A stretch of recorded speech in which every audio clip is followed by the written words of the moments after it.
Muy buenos días. Qué gran gusto, es un gran honor estar aquí con ustedes esta mañana compartiendo en su programa Una Hora con la Justicia. De parte de los funcionarios y trabajadores del Poder Judicial reciban el afectuoso saludo hoy, jueves 24 de junio.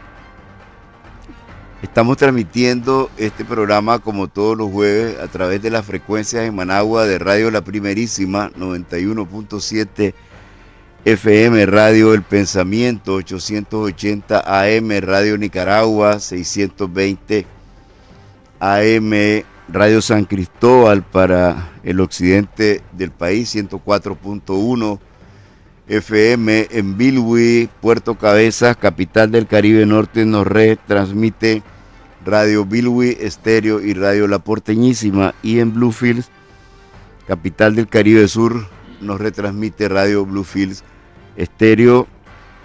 Un gran saludo para todas nuestras amigas y amigos que nos sintonizan en las regiones autónomas del Caribe nicaragüense.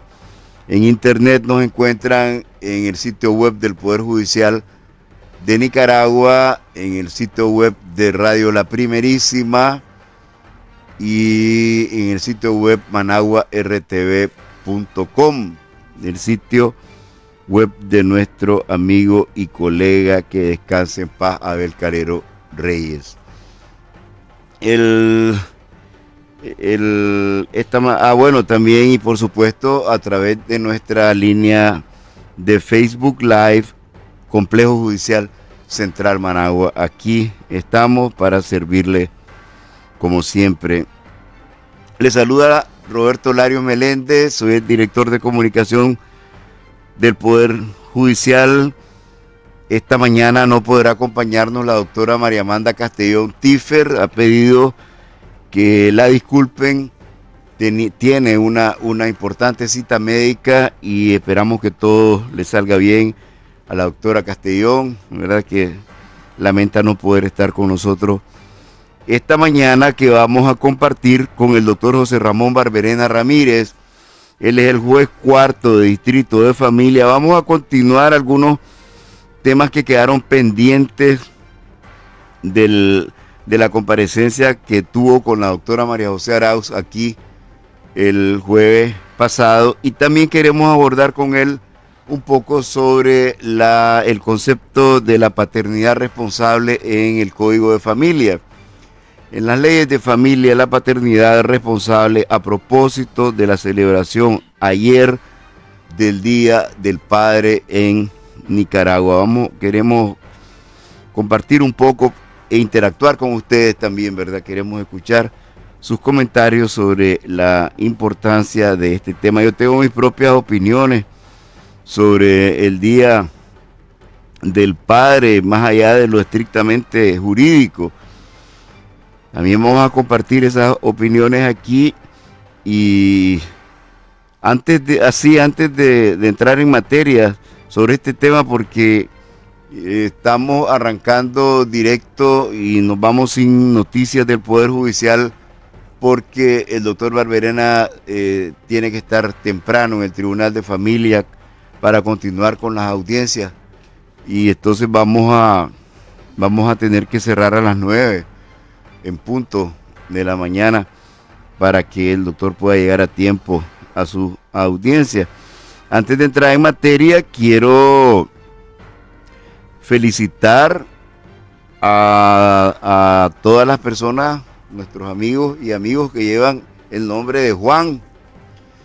Hoy es el día de San Juan, hoy es un día muy alegre en Nicaragua también, y sobre todo en el interior del país hay muchas ciudades y pueblos donde se celebra muy alegremente el día de San Juan. Todavía existen carreras de los pobres patos despescuezados, que ya no deberían, ¿verdad?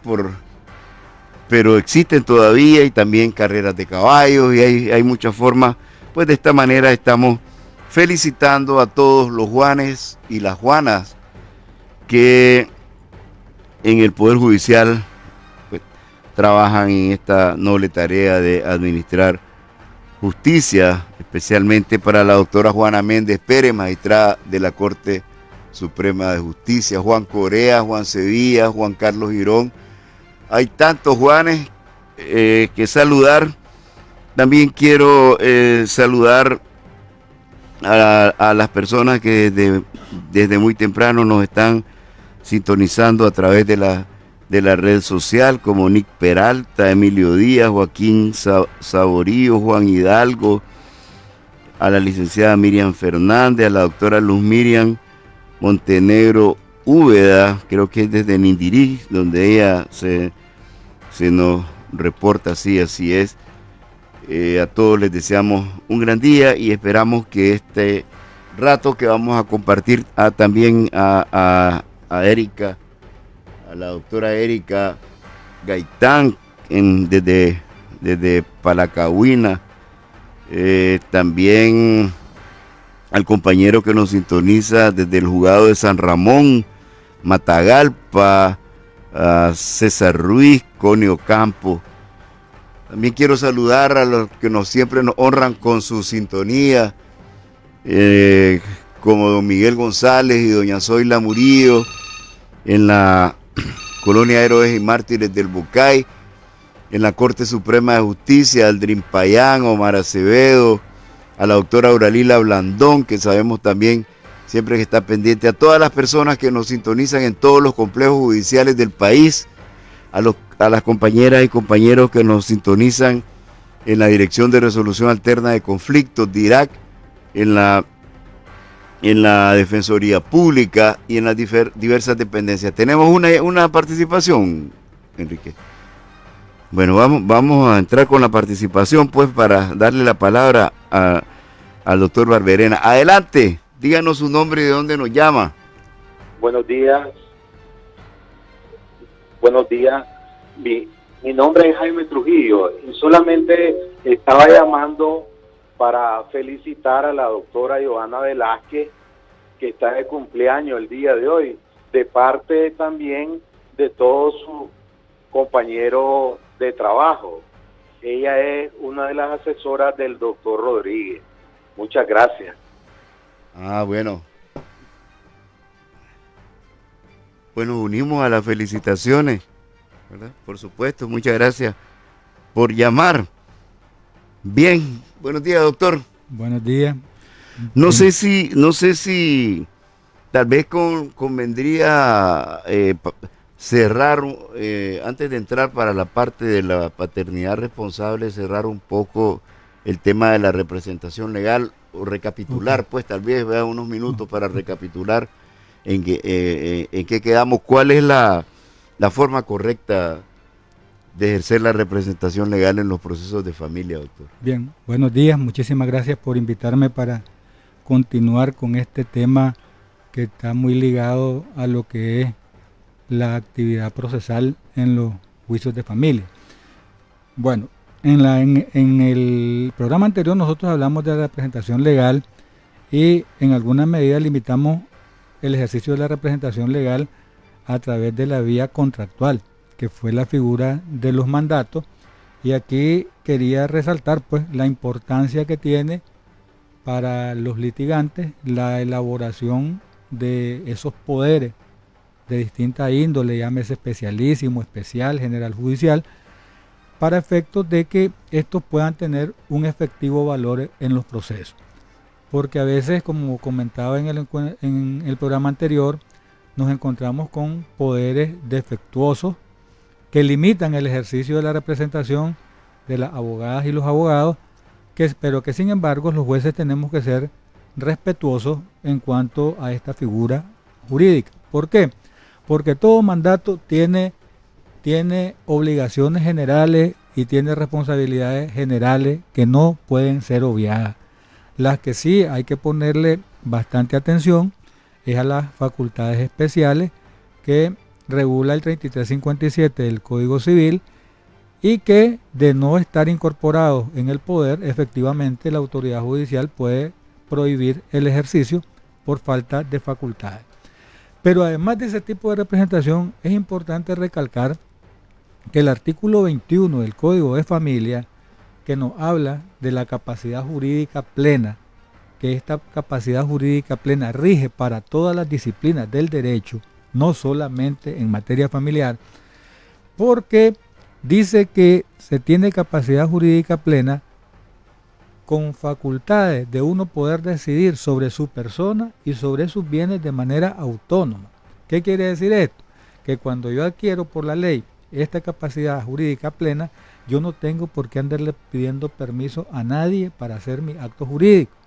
Lógicamente, hay algunos actos que la ley me impone determinada edad. Por ejemplo, para ser magistrado de la Corte hay que tener por lo menos 35 años. ¿Qué quiere decir eso? Que yo tengo 34 años y no puedo por ley, no tengo la capacidad plena. Pero sin embargo, yo me quiero casar y el Código de Familia me dice capacidad jurídica plena a los 18 años, hombre y mujer. Quiere decir que si yo tengo 18 y usted es mi padre, yo no tengo por qué pedirle permiso para casarme. Yo lo invito nada más. Mientras que si yo tengo 17 años, primero tengo que ir, papá, mire, me quiero casar y necesito que vaya al matrimonio para efectos de que usted firme emancipándome ahí en el acto matrimonial. ¿Ve? Que entonces entramos a la otra figura de emancipación que tiene que ver con la capacidad, que una vez que yo acepto esa emancipación, yo me convierto en un mayor de edad independientemente de que no haya llegado a la edad. Y un caso especial de esta representación es el asunto de los padres y las madres adolescentes, que también el Código de Familia dice que tienen capacidad jurídica plena el padre o la madre entre los 16 a los 18 años no cumplidos. ¿Qué significa eso? Que una madre de 16 años perfectamente puede mandar una investigación de paternidad de manera directa sin necesidad de andar detrás de su mamá y su papá. ¿Por qué? Porque ya la ley le permitió alcanzar esta capacidad jurídica plena y ya es autónoma para efectos de representar a su hijo. Ahora bien, aquí también el código, en el 272 del Código de Familia, dejó una normativa donde limita en determinado momento a los adolescentes a no poder ejercer la autoridad parental sobre sus hijos. ¿Qué quiere decir esto? De que, por ejemplo, una adolescente de 15 años, que es madre, de acuerdo al 272, ella no puede representar legalmente a sus hijos, solamente los puede cuidar. Tendrá que esperar llegar a los 16 años, que le permite la ley, para que ella ya pueda tomar decisiones sola para con sus hijos. ¿Y quién ejerce entonces la representación legal en ese caso? Los padres de ella. Los padres de ella, los abuelos, los abuelos del niño. Ajá. Entonces, en este sentido, nosotros a veces nos encontramos con este fenómeno en los procesos judiciales. Cuando en determinado momento un adolescente de 16 años llega a demandar investigación de paternidad del padre de su hijo, que no se lo ha querido reconocer y a lo mejor ya tiene 19 años, y que venimos nosotros y le queremos limitar a esa adolescente madre el ejercicio del acceso a la justicia, que es un error que cometeríamos porque estaríamos violentando el artículo 21. De igual manera, ¿puede otorgar un poder esa adolescente de 16 años que es madre? Sí puede. Capacidad jurídica plena es capacidad jurídica plena. No puede, el código no me dice, puede hacer todo menos ir donde un notario. Y si yo me voy a la ley del notariado, ¿quiénes son capaces para acudir ante un notario? Las personas que tienen capacidad jurídica. Y si la ley le da a esa adolescente 16 años, evidentemente tiene que facultad para otorgar el poder. ¿Qué debe hacer el notario? Que comparezca y que acredite su calidad de madre. ¿Cómo la va a acreditar? Con la partida de su hijo. Donde diga, íntegra y literalmente dice, madre fulana de tal, suficiente para que quede ese poder con pleno valor legal. Y no lo podemos limitar porque, como repito, estaríamos violentando el artículo 21 del Código de Familia. Por eso, cuando hablemos de representación, no podemos separarnos ni del 21 ni del 272, que limita el ejercicio a algunos adolescentes de ejercer la autoridad parental sobre sus hijos, ni nos podemos desligar del 301, ni del 302, ni del 303, que me establece las diferentes figuras de la emancipación. Y después, el 469 y 470, que es la norma procesal que me dice cómo se debe de actuar. ¿Cómo se debe de actuar? O sea que aquí tenemos una complejidad de cosas que tenemos que tenerlo claro. Litigantes, abogados, abogadas, autoridades judiciales, para que actuemos apegados a lo que la norma legal nos Tanto establece. el abogado litigante como el notario deben auxiliarse de esos artículos que usted ha mencionado en el código cuando van a actuar en este tipo de Así procesos, es, ¿verdad? así mismo, El notario cuando va a extender un poder, así ¿verdad? mismo. Y el abogado litigante cuando va para saber qué tipo de representación legal es la que va a invocar ante el juez. Sí. ¿Verdad? Pero Yo que- quería comentar un caso especial que también a veces se nos arma un embrollo en los procesos, y es el caso de los privados de libertad. Los privados de libertad no están lejos, después de su proceso penal, de las demandas familiares. Normalmente, ¿qué vienen después con los privados de libertad? Los divorcios, los alimentos, las suspensiones de autoridad parental, las pérdidas de autoridad parental, principalmente. Sin obviar que en algún momento puede venir la investigación de paternidad, pero bien, ya ese dejémoslo un Ya poquito sería aparte. más extremo. Dejémoslo a cualquier pretensión donde ese privado de libertad se ve involucrado. Aquí es importante resaltar el derecho constitucional. La constitución política es clara y nos dice cuándo los nicaragüenses somos ciudadanos y cuándo nosotros perdemos nuestros derechos. Y quiero referirme específicamente al artículo 47 constitucional. El artículo 47 constitucional me dice, somos ciudadanos a los 16 años para el ejercicio del voto, sin perjuicio de lo que me regula el resto de las leyes. Pero el último párrafo de la Constitución me dice, los derechos ciudadanos se suspenden por imposición de pena corporal grave o penas accesorias específicas y por sentencia ejecutoriada de interdicción civil. Quedémonos en pena corporal grave. De acuerdo a la Constitución, me diga la sentencia o no me diga que se le suspenden los derechos por mandato constitucional, están suspendidos. Desde ahí, ese privado de libertad ya está limitado al ejercicio de sus derechos. Bien, lo demandan por divorcio. Ajá, vamos a nosotros a mandar a citar a un privado de libertad para que se venga a defender si ya sus derechos los tiene suspendidos por mandato constitucional. Claro. Entonces, ¿qué es lo que previó el Código de Familia? Nómbrenle un tutor. Ese tutor va a hacer lo que le correspondería hacer a ese privado de libertad con sus derechos habilitados. Ah, correcto. Y ahí me voy al artículo 335 del Código de Familia, que el 335 me dice cuál es el objeto de la tutela. Y el objeto de la tutela es casi idéntico a lo que se regula para el ejercicio de la autoridad parental. Entonces, ¿qué pasa? Este tutor es el que va a ejercer la representación legal de ese que tiene suspendido sus derechos. ¿Qué quiere decir esto? Que pongámosle que el privado de libertad soy yo. Y que a mí me digan, Verena, ¿a quién vas a nombrar de tutor? A mi hermano Roberto. Soy yo que lo nombro. ¿Por qué? Porque yo soy quien es el familiar en el que yo confío, o la persona en la cual yo confío. Porque esa persona, tutor o tutora, lo que va a hacer es hacer lo que a mí me corresponde. Entonces, ¿cuál es la forma de hacerlo efectivo? En el momento de la demanda le tenés que solicitar al juez el nombramiento del tutor. El Código de Familia dice que se lo nombra el que conoció la causa penal. El que le puso conoció la sentencia. causa penal. ¿Por qué? Porque esa persona a la que él está condenando, y que automáticamente le está suspendiendo sus derechos, tiene que dejarlo habilitado para que pueda actuar al exterior a través de otro. Y ese otro no es nada más que el tutor o tutora. A ver, pudiera ser que yo cometí un delito y que mi familia no tuvo que ver nada en el delito. por gravoso, por doloso, por culpable o por culposo, por lo que sea.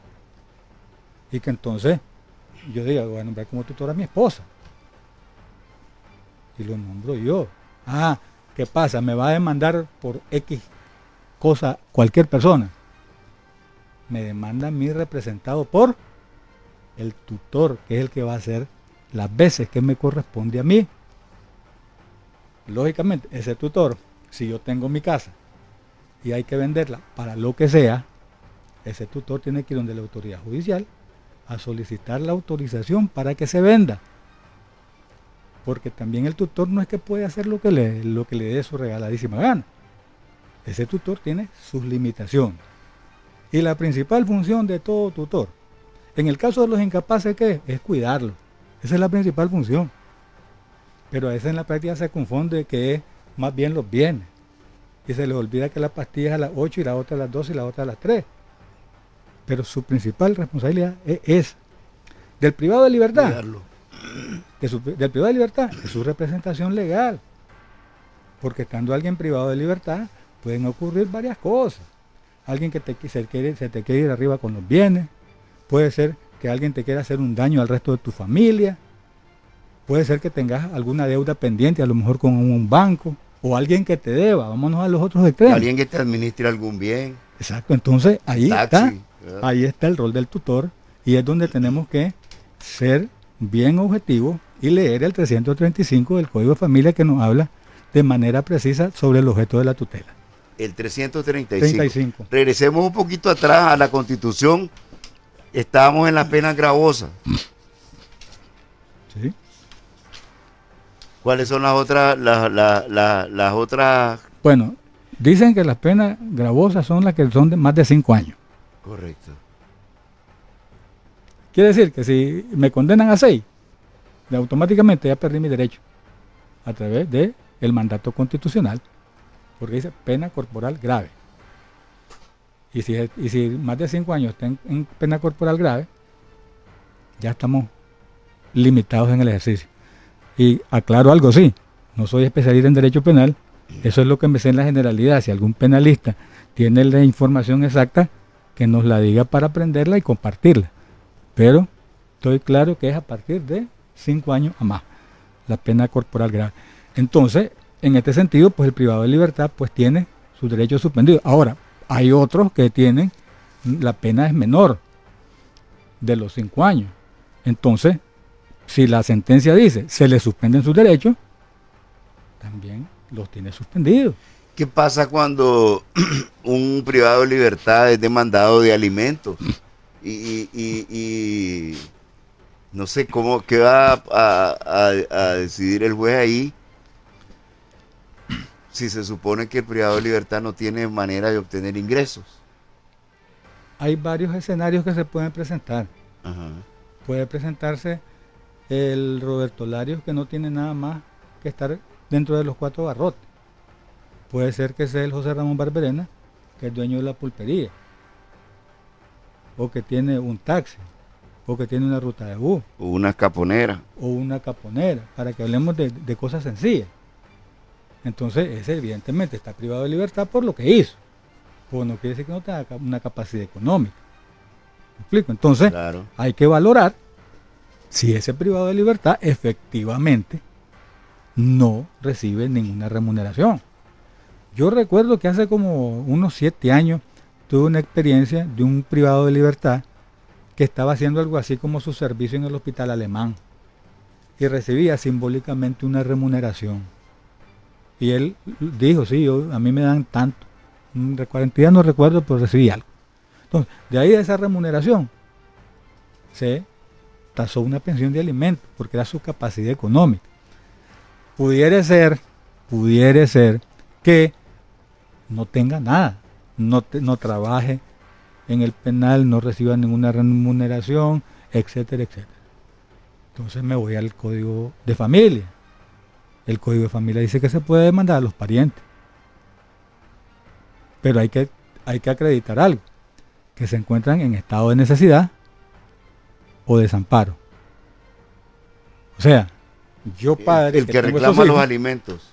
Yo padre que tengo esos hijos y esa madre privada de libertad, yo tengo que demostrar que no tengo la capacidad yo de sostenerlo, pero aquí está su tío, que es hermano de la mamá, segundo grado de parentesco. Hermano de la detenida. Ahí está Roberto, que es el abuelo, segundo grado de parentesco. ¿Me explico? Entonces, aquí es en los casos donde pudiera operar la extensión de la obligación de alimentos hacia los parientes. Pero dejo claro, para que no se entienda tampoco que estoy queriendo decir de que toda carrera vamos a buscar al abuelo y toda carrera vamos a buscar al tío. No, aquí lo que quiero dar claro es que hay que demostrar el estado de necesidad y el estado de desamparo. necesidad. Esas dos cosas, y la autoridad judicial tendrá que valorarlo, porque también hay que valorarlo, pues, porque si es porque quiero ver pegando carreras al abuelo, que a lo mejor es el que sin que necesidad que lo demanden a mis hijos, ahí les están mandando sus cositas y cosas para apoyar a la familia, tampoco no aplica, pues, de esa forma. Tampoco abusar Así es, ¿verdad? así De los es. parientes. Entonces ahí es donde uno entra al análisis del caso específico para poder tomar una decisión. Muy interesante. Bueno, voy a tomar nota de varios opiniones y comentarios que nos están llegando a través de la red social, consultas, por ejemplo, a ver, aquí tengo saludos para Connie Ocampo, Sarali Solórzano, Rosario Flores. Connie dice que siempre nos ve y nos escucha. Al doctor Juan Ramón Arriaza, Lender Obando, Alfonso Ugarte, César Río Espino, Ruth Pavón desde San Marcos, María José de Rubí, el doctor Douglas Hernández, un saludo para él.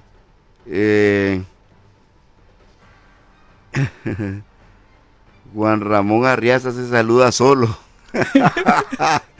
En el día de San Juan dice, bueno, tenemos una pregunta de la licenciada Miriam Fernández para el doctor Barberena. ¿Cómo funciona cuando el papá se jubila? Se refiere a la pensión alimenticia. Cuando el papá se jubila teniendo un hijo menor de edad con discapacidad. Vamos a dejar que el doctor Barberena conteste la pregunta después de escuchar esta llamada telefónica. Adelante con su participación, díganos su nombre y de dónde nos llaman. Buenos días, les saluda Alicia Felicidad, aunque está un poco tarde por hablarlo el doctor Barberena, el día del padre. Doctor Barberena, se han visto casos, digamos, del virus papiloma humano, que el hombre lo porta, se lo pasa a uno a la mujer, y en caso grave pasa a que le saquen a uno al bebé porque puede quedar ciego o con una discapacidad. Entonces, ¿entra en el código de familia eso? Esa es mi pregunta. Buen día. Bueno, muchas gracias. También, José Ramón, tal vez podemos juntar de un solo las tres preguntas porque después no nos va a dar el tiempo. Tenemos la pregunta de la licenciada Miriam Fernández sobre los alimentos de una persona jubilada para cuando hay un hijo con discapacidad. Y Rosario Flores dice, entonces una adolescente de 16 años ya puede dar permiso de salida de su hijo. Son situaciones bastante comunes estas, sí, ¿oíste? ¿Verdad? Y tiene capacidad jurídica plena. Capacidad jurídica plena. Ella decide sobre su hijo, sí. Ella decide sobre su hijo. Así es. Correcto. Entonces, contestemos pues. Bien. Voy a contestar la pregunta con dos artículos, el 307 y el 323 del Código de Familia. El 307 me dice de que el crédito alimenticio afectará todo tipo de ingreso ordinario y extraordinario que perciba, incluso el 13º mes. ¿Qué quiere decir esto? Que la pensión de vejez es una pensión, es un ingreso. Por tanto, sí puede ser afectada en en cuanto a la pensión de alimentos, y en la práctica lo hemos hecho. La mayoría de los judiciales que hemos tenido a mano, jubilados, demandados, les afectamos su pensión y el INSS se las retiene sin ninguna dificultad. Y en la segunda pregunta, que más o menos le entendí la idea en cuanto a la situación de salud, ya sea del alimentante o del alimentista, el artículo 323 habla que dentro de los criterios a tomar en cuenta para fijar la pensión de alimentos, uno de ellos es el estado de salud. Puede ser el estado de salud del niño que requiera gastos extraordinarios que no son los gastos comunes ordinarios. Por ejemplo, un niño que necesite anteojos, un niño que necesite un tratamiento médico permanente, un niño que necesite usar zapatos ortopédicos. O sea, estamos hablando de, no es el niño que nació con la salud normal que esperamos todos que nazcan nuestros hijos. Y por otro lado, estamos frente a una situación que se puede convertir en especial para el alimentante. Un alimentante con enfermedad crónica, un alimentante que tenga que gastar un gran porcentaje de su salario para sobrevivir desde el punto de vista de salud. Entonces eso, el Código de Familia nos prevé de que lo tomemos en cuenta para la hora de definir de qué forma y en qué cantidades se va a otorgar la pensión. Tenemos otra llamada telefónica. Adelante con su participación. Díganos su nombre, ¿de dónde nos llama? Buenos días, soy Manuel López Calero, estoy llamando desde aquí de la ciudad de Managua. Soy abogado. La verdad es que nosotros no podemos manejar todas las materias, ¿verdad?, de forma con tanta experticia como quisiéramos, pero quería hacer una pregunta. Aquí en la ciudad de Managua se decretó una medida cautelar de urgencia y se estableció una pensión alimenticia provisional. Sin embargo, la persona que la está solicitando en la ciudad de Nindirí había interpuesto ya 2 acciones en el mismo sentido y se están tramitando esas acciones. Es posible que se haya venido aquí a Managua, donde no es el domicilio de ninguna de las partes, y decretar tal medida cautelar. Muchas gracias. Bueno, comencemos con las medidas cautelares. Las medidas cautelares son medidas previsorias que se toman, puede ser con carácter urgente o no urgente, pero la finalidad general de la medida cautelar en cualquier rama del derecho es evitar que se produzca un daño a alguien, o que si ese daño se está comenzando, que no se profundice. Entonces, en el caso de familia, 459 del Código de Familia nos regula cuáles son las medidas cautelares que se pueden pedir, y una de ellas es pensión de alimentos provisionales, que puede ser con carácter urgente, puede ser con carácter no urgente. Ahora, debe tenerse presente que las medidas cautelares no son eternas, son provisionales, hasta su nombre lo dice. Claro. ¿Qué quiere decir esto? Que ahí vamos a una parte de un tema interesante que hablábamos el jueves pasado, la supletoriedad. Claro. El Código de Familia no establece el periodo de tiempo en que hay que entablar una demanda después de una medida cautelar aplicada. El CPCN sí lo dice. El CPCN dice que si en 30 días no se demanda, la medida cautelar se acaba. Se cae por sí sola porque no está el que le va a dar origen a la continuidad a esa medida. Entonces, pudiera ser que hayan pedido una medida cautelar aquí, pero tienen que demandar allá, basado en que existe ya una medida cautelar, que ya estamos entonces en la parte procesal. Claro. Puede ser que haya una acumulación de procesos, se puede dar, efectivamente, a lo mejor se demandaron entre sí con diferentes o iguales pretensiones, y que son diferentes pretensiones, sean pretensiones conexas que se puedan acumular, que también lo regula el Código de Familia. Pero lo importante aquí dejar claro es que el hecho de pedir una medida cautelar no exime de la existencia de una demanda. Más bien, que si no se presenta la demanda, esa medida cautelar con el transcurso del tiempo se cae. Se cae. Que era lo que le llamamos antes la bonificación. Ahora se llama presentación de demanda. Correcto. Estamos claros con eso era todo lo que nos preguntaba, Sí, ¿verdad? El sí. doctor Sí. Manuel López Calero. Bueno, aquí voy a acusar recibo de diversos mensajes que nos están llegando No creo que vamos a poder contestar todas las inquietudes que nos están llegando por las redes porque tenemos el tiempo justo para que el doctor aborde el tema de la paternidad responsable. Ya muchas personas se habían reportado felicitándonos por el tema y por supuesto que tenemos que abordarlo. Voy a saludar en el entretanto a Oscar Muñoz, a Germán Celedón, a Cajina. Bueno, este sí lo voy a leer, el de Cajina dice, deberían darles clase a los demás jueces que no saben qué hacer cuando tienen dentro de un proceso a un privado de libertad y los tienen dentro del proceso como si ostentara toda su capacidad jurídica aun cuando no la tiene. Ya lo explicó el doctor Barberena, ¿verdad?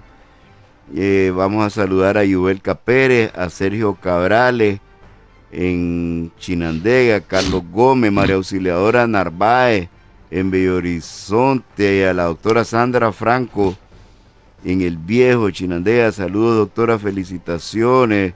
José Odel Pérez pregunta cómo se solicita la tutoría.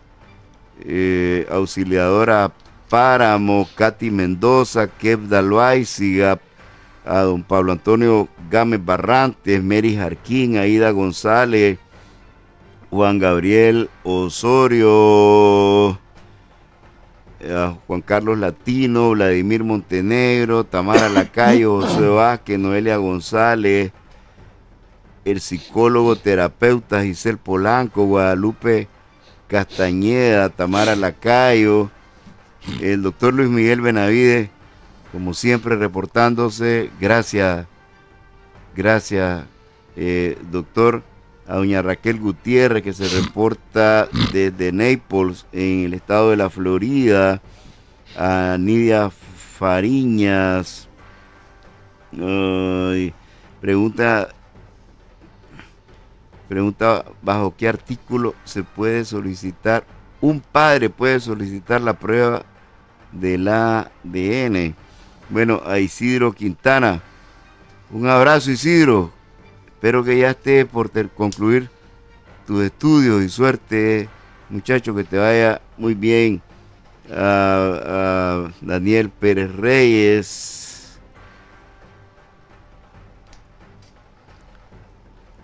quisiera saber, dice, si es cierto que hay jurisprudencia de la Corte en base a que no se deben cobrar alimentos extraordinarios, en contraposición a lo establecido en el acuerdo 107 del 15 de octubre de 2015, doctor. En el caso de los padres, dice Aida González, que son mayores de 16 y menores de 18, pueden contraer matrimonio sin necesidad de autorización de los padres, ya que hay criterios registrales de que se necesita la autorización de los padres en el acta matrimonial para poder inscribir ese matrimonio.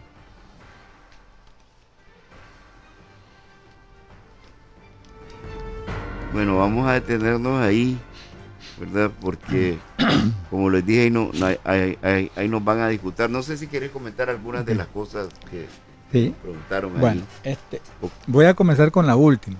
Ajá. Si ese adolescente y esa adolescente que son madre y padre, ya el momento que van a contraer matrimonio, no necesitarían emancipación porque ya la ley les dio capacidad jurídica plena. El problema es que si se quieren casar y no lo son, entonces no tienen capacidad jurídica plena y tiene que venir la emancipación por matrimonio de los progenitores.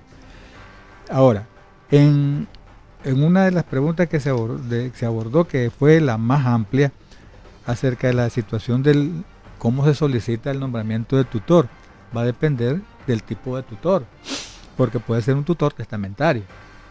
Y el tutor testamentario lo que hace únicamente es ir al juzgado de familia a solicitar que se le discierne el cargo de tutor. Y ahí es donde puede entrar en contraposición ese nombramiento de tutor testamentario en caso que exista alguna oposición. Si es el tutor para los menores de edad que están en desamparo, también tiene un procedimiento normal que lo regula el 341 del Código de Familia donde nos establece que la primera prioridad se llama los parientes. Después está el tutor a los familiares, que también es otra situación especial. El tutor de los privados de libertad. O sea, que dependiendo de el tipo de tutor que se quiera pedir, es que tiene un procedimiento. Pero el que tiene mayor particularidad es el tutor de los incapaces. Porque este tutor de los incapaces, lo que se hace es la solicitud primero de declaración de incapacidad y a la par el nombramiento de tutor. Entonces, en esa fase del nombramiento de tutor, que inicia como jurisdicción voluntaria, es cuando se nos puede convertir contenciosa. ¿Cuándo? Cuando tenemos que cumplir el requisito que nos pone el código, que es mandar a llamar a los parientes de ese presunto incapaz. ¿Para qué? Para que, bueno, pongámosle que somos 5 hermanos y estamos pidiendo la incapacidad de nuestra mamá o nuestro papá. Entonces, Roberto se está proponiendo como tutor. Y yo voy y digo, no, Roberto no, porque Roberto lo que quiere es coger los bienes de mi mamá. Y aquí me propongo yo. Entonces, ya la confrontación de cuál es el tutor más idóneo, ahí es donde se convierte en contencioso y pasa de jurisdicción voluntaria a jurisdicción contenciosa. Pero es solamente por efecto del nombramiento del tutor. Y en este caso, repito, el código nos establece la obligación de mandar a llamar al resto de los parientes. Vamos a buscar cómo establecer un mecanismo aquí con el equipo de producción de la radio y con el apoyo del doctor Barberena para tomar nota de todas las consultas que nos están llegando a través de la red social, que son bastantes y necesitaríamos ocupar un programa de 2 horas solo para contestar todas las consultas que nos están llegando a través de la red. Obviamente no tenemos ese tiempo y vamos a buscar un mecanismo para ver si las podemos contestar después, a ver si podemos contactarnos a través de sus correos electrónicos o sus sitios de Facebook para hacerle llegar estas consultas al doctor Barberena y él brevemente las responda y nosotros después transmitírselas. Ese podría ser un mecanismo, ¿verdad? Otro mecanismo podría ser hacer un programa solo para evacuar las consultas. Vamos a discutirlo eso nosotros después. Vamos a entrar al tema que nos trajo, doctor. 16 minutos. La responsabilidad paterna en las leyes de familia. Bueno, para hablar de responsabilidad paterna tenemos que comenzar igualito con la Constitución Política. La Constitución Política, artículo 73, artículo 78. 73 me dice que la responsabilidad de los padres es en igualdad de condiciones, en el mantenimiento de la familia, en el sostenimiento de la familia, y que no es que ni la mujer está sobre el hombre, ni el hombre está sobre la mujer. Después me voy al 78 constitucional y me dice que el Estado protege la maternidad y la paternidad responsable. Y existe el derecho de investigar la paternidad y la maternidad. De estas dos disposiciones constitucionales me voy a los principios rectores sustantivos del Código de Familia, artículo 2 del Código. ¿Qué me dice? Que el Estado debe de promover la paternidad y la maternidad responsable. Continúa el Código y comienzo desde el 267 para efectos de las regulaciones legales de esta responsabilidad paterna y materna. Que aquí quiero hacer una aclaración porque en el código a lo mejor se cometió el error terminológico en cuanto a, revisemos qué es lo que dice el capítulo relacionado a la autoridad parental. Dice autoridad parental o relación entre madre, padre e hijo. O sea, que se dejó como sinónimos estas dos cosas. Y después viene en el contenido de las regulaciones legales, se maneja indistintamente relación padre, madre, hijo, autoridad parental. Pero la verdad es que la autoridad parental, de acuerdo a cómo quedó diseñado con la observación que mencioné y de acuerdo a la doctrina, es el conjunto de deberes y de responsabilidades que tenemos los progenitores para con nuestros hijos mientras estos son menores de edad. ¿Por qué? Porque a nosotros nos corresponde dirigir a su persona y dirigir y administrarle sus bienes en caso que estos menores de edad los tengan. Entonces, ¿cómo se promueve en el código esta responsabilidad parental? Primero, es en establecer los límites y establecer en toda su normativa que los componentes de la autoridad parental son de dos, no es de uno.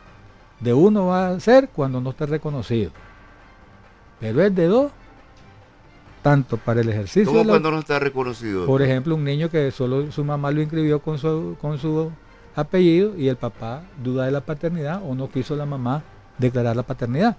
Entonces ahí es uno porque solo tiene La un responsabilidad progenitor. es toda suya. Exacto, no necesita tenerla en entredicho ni en cuestionamiento con nadie. Ahora, dice el Código de Familia, el ejercicio de la autoridad parental se va a ejercer de manera conjunta. Y uno solo, ¿cuándo? Cuando esté muerto, cuando se ignore su paradero, cuando esté ausente o cuando haya sido sancionado con el ejercicio de la autoridad parental. Entonces, mientras a mí no me sancionen en el ejercicio de la autoridad parental, yo tengo el ejercicio y yo tengo titularidad. El problema es que la titularidad es permanente. ¿Por qué? Porque mientras diga en la partida de nacimiento, padre José Ramón Barberena, yo soy titular. Que esa paternidad yo la ejerza va a depender si convivo con mi hijo. Va a depender del periodo de tiempo en el que yo mire a mis hijos. Va a depender del cumplimiento de mis responsabilidades de padre que los regula el 274 del Código de Familia. El 274 nos dice todo el cúmulo de cosas que nosotros debemos de hacer para decir que estamos cumpliendo con esa responsabilidad de padre o de madre. Ahora, en determinado momento, la ley también prevé el asunto de la representación legal, que es el segundo componente de la autoridad parental. ¿Representar a los hijos qué es? Es ir a poner la cara por ellos en todos lados. Cometió un error Una buena y y hay una que ir a la mala. policía. Ahí tengo que ir a la policía. Que hay que llevarlo a vacunar, ahí voy. Que está enfermo y hay que firmar un documento, el consentimiento informado, ahí voy. Eso se llama ejercicio de la autoridad parental práctica. Entonces, esa representación legal que nosotros hacemos por nuestros hijos también es de dos, no es de uno. ¿Cuándo la ejerce solo uno? Cuando falta el otro. Pero que también la ley prevé de que hay actos que se realizan por los progenitores que no hay necesidad que lo firme el otro porque se sobreentiende su consentimiento. Por ejemplo, usted va a matricular al colegio La Salle a su hijo y va solo, no necesita ir con la mamá detrás. Entonces se supone que hay un consentimiento. ¿Cuándo este consentimiento se ve privado? Cuando viene el otro protesta. Pero mientras tanto, mientras no existe una protesta, ese consentimiento se considera que es de los dos. Y en el 275 hay el segundo párrafo. Ese párrafo llama poderosamente la atención porque establece un término que nosotros en la práctica creo que podemos reflexionar y ver cómo lo aplicamos en la realidad objetiva. Es la limitación al ejercicio de la responsabilidad parental. Y aquí quiero poner un ejemplo que sucede frecuente. Cuando tenemos a nuestros compatriotas que se van a otro país.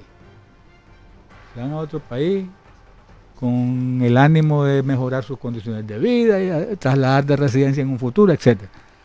Y de repente quieren legalizar su estatus migratorio y de los hijos fuera del país. Y a lo mejor se fue la mamá y se quedó el papá aquí con los hijos. O viceversa. Sí. Pero entonces en determinado momento se necesita que el que está allá en el otro país tenga la representación legal de sus hijos en aquel país. Pero la ley nuestra dice que la representación legal es conjunta. ¿Y cómo le voy a quitar la representación legal a Barberena si Barberena es el que ha estado cuidando a sus hijos? es el que ha estado al frente de todo, porque la otra no puede por su condición de que está fuera del país, laborando, a lo mejor es la que envía el dinero. Y entonces está frente a una situación donde tenés a dos progenitores que a ninguno lo puede sancionar. Yo no puedo decir suspender la autoridad parental a Barberena si Barberena no ha estado con sus hijos 24 horas. Yo no puedo decir suspender la autoridad a la Aurora porque la Aurora ha estado trabajando y está mandando el billete. Y es la que manda el dinero. Para la manutención. Entonces, ¿cómo los castigo? Aquí es donde entramos al asunto de ver qué. Vamos al asunto de ver que podemos limitar el ejercicio de la representación legal. ¿Que es dónde? Donde podemos decir, ok, no sanciono a ninguno de los dos, pero sí, le vamos a dejar las facultades a la representación legal mientras esté residiendo fuera del país, a fulano de tal. Pero no se le priva del derecho. Porque decirle, suspendo la autoridad parental significa adiós cuidado y crianza, adiós representación legal, adiós administración de bienes. Lógico, ¿puede ser recuperable? Sí, cuando las condiciones por las que se impuso cambien. Pérdida de la autoridad parental. Adiós cuidado y crianza, adiós representación legal, adiós administración de bienes, y esta no se recupera. ¿Me explico? Entonces, ese artículo 275, párrafo 2, considero que debe ser aplicable a casos concretos y ver con buen ojo lo que se quiere hacer. Porque a veces hay demandas que llegan de suspensión de la autoridad parental al que tiene los hijos bajo su cargo. ¿Con cuál causal le vas a suspender la autoridad parental? Entonces son pretensiones que nunca nacen y que al final quieren resolver un problema familiar que es más legal que otro índole con pretensiones que no tienen ninguna cabida. Por eso, en cuanto al manejo de la representación, hay que hacerse bien cuidadoso. Y el otro asunto que quería comentar es el asunto de la extinción de la autoridad parental, porque el Código de Familia establece las causas por las cuales se extinguen la autoridad parental y dice el 297, por muerte del padre o la madre, por la emancipación del hijo o hija, por haber alcanzado la mayoría de edad, a excepción de los mayores declarados incapaces, por haber entregado en adopción al hijo o hija. Si observamos este artículo 97 y nos vamos al artículo 300 del mismo código, que dice, para los casos de la extinción de la relación madre, padre, hijos e hijas, esta se produce de mero derecho y se comprobará en todo caso con los respectivos documentos que acreditan los hechos que se aducen. ¿Qué quiere decir esto? Me muero, Dios quiera que no, me muero, quedaron mis hijos menores de edad, se extinguió la autoridad parental, tengo que ir yo a un juzgado a declarar la extinción de la autoridad parental si ya estoy muerto. Y el 300 me dice que es de mero derecho. ¿De mero derecho con qué? Con el acta de función. Se acabó. Correcto. Se terminó el asunto. Dice que se extingue la autoridad parental cuando se llega a la mayoría de edad. Ya tengo 18 años, yo necesito de mi papá Roberto. ¿Con qué lo acredito? Voy a ir a donde un juez, decláreme mayor de edad. Si la ley me dice de mero derecho, aquí está mi parte de nacimiento, mire. No tengo por qué pedirle permiso a mi papá.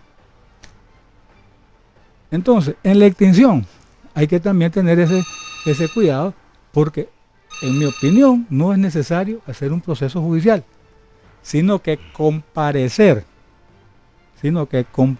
al acto jurídico que nos corresponde con el documento donde de mero derecho nosotros acreditamos que se produjo esa extinción, para efectos de no desgastarnos, pues.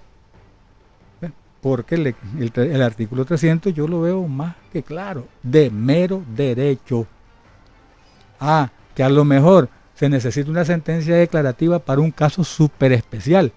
Hay que ver cuál es ese caso súper especial para poder solo recibir el acta de función y decir, porque se murió José Ramón Barberena, se extinguió la autoridad parental, que yo personalmente lo veo innecesario. Bueno, por supuesto que vamos a continuar abordando este tema y otros temas del Código de Familia, pues las próximas comparecencias que va a tener el doctor Barberena en este programa. Solamente en los 3 últimos minutos que nos quedan, le voy a pedir al doctor que conteste esta situación que me parece interesante, que nos está llegando a través de la línea de WhatsApp de la radio.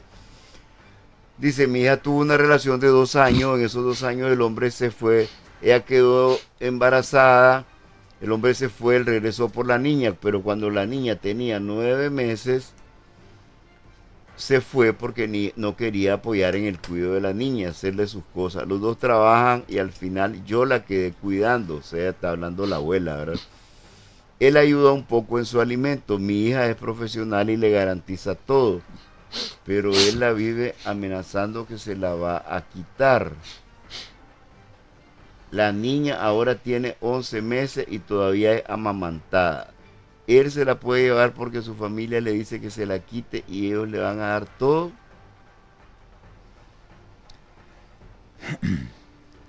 Parece, no me queda un poco claro. Aparentemente la niña, si está siendo amamantada, está en poder de la mamá, ¿no? Así es, lactante. Es lactante. Sí. No la puede quitar, no la puede quitar sin un proceso de por medio, ¿no? Es que el cuidado y crianza es la responsabilidad que tenemos nosotros de vivir bajo el mismo techo, con los hijos o con las hijas. Y cuando existen parejas separadas o parejas que son progenitores pero que nunca han convivido juntos, cada quien en su casa, evidentemente esa niña con alguien vive. Y por lo que escuché de la lectura, la niña está con la mamá. Que puede haber un proceso judicial donde él pueda someter al litigio el cuidado y crianza de su hija, sí, también lo puede hacer. No está privado de eso. Lo que hay que acreditar en el proceso judicial es para qué quiero yo el cuidado y crianza de mi hija o de mi hijo. Lo quiero para tenerlo yo porque yo soy el buen padre, etcétera, etcétera. Ok, revisemos si sos más idóneo que el otro. No, que yo lo quiero para que lo críe mi mamá. Espérate, aquí no es el cuidado y crianza, no es de abuelo. Que el cuidado y crianza es de papá y de mamá. Los abuelos son casos excepcionales cuando existan impedimentos. Somos subsidiarios los abuelos. Así es, impedimentos de los que en la realidad son progenitores. Pero si me dicen de que sí tiene derecho a demandarlo, sí, pero tendrá que acreditar su idoneidad superior a la que tiene la mamá. Y por la edad del lactante, el Código de Familia prevé que una de las circunstancias a tomar en cuenta especiales es la edad de lactancia o no del niño o de la niña. Bueno, vamos a tener que suspender esta tan interesante conversación. Se nos quedan muchas cosas de por medio, ¿verdad? Agradecemos los comentarios que nos han llegado y sobre todo pues las muestras de respeto para el doctor Barberena. Sabemos que